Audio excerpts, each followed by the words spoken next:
Rotation. People have two great features that make us the dominating species on this planet. First of all, we are able to adjust to any situation quite fast.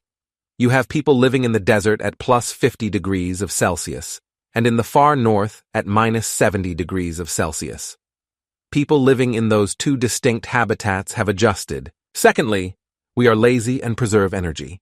Those two things combined mean that we easily adjust to the things we learn, and we are happy with staying in our comfort zone.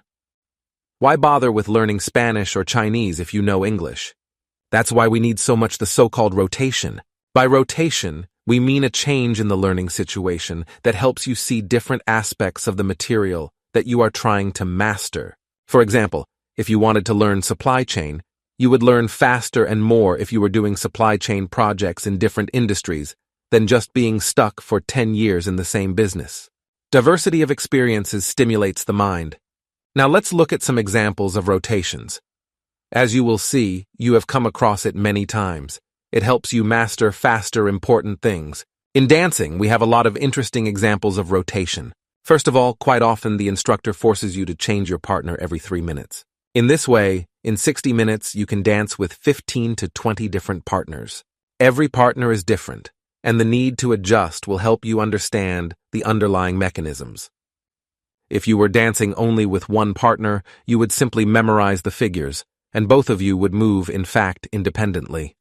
A small change, an accident would reveal to the external world that you are good at memorizing, but you did not really learn the dance. This, in turn, limits your ability to enjoy the dance and improvise. You would also not be able to dance with another partner. Another type of rotation is to be taught by different teachers.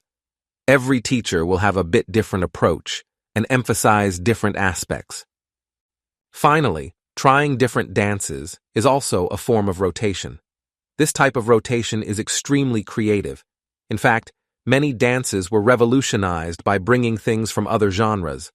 In a similar way, we can approach financial modeling. Here, the need for a rotation is provided by modeling different business models and different industries. In this way, you will learn what matters in a wide range of industries.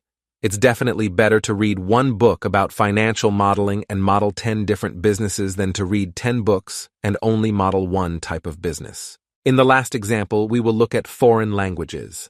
I recommend that you pause now the lecture and you try to come up with different rotations that will help you master a new language. This will help you learn how to define rotations for new areas. So, I hope you came up with 3 ideas of your own. Let's look at my recommendations. First of all, you can work with different partners in the classrooms. As it was in the case of dancing, if you limit yourself to only one partner, you will learn less than if you are exposed to the full richness produced by the whole group. Secondly, you can change the teacher every 2 years. In this way, you will be exposed to different learning styles and a bit different pronunciation. I would also recommend using different methods of learning and different sources of information. Mix the British news with American movies. Learn words not only by hearing, but maybe also start writing short stories. You may also use apps and tools that support learning. In short, diversity of experiences stimulates the learning process.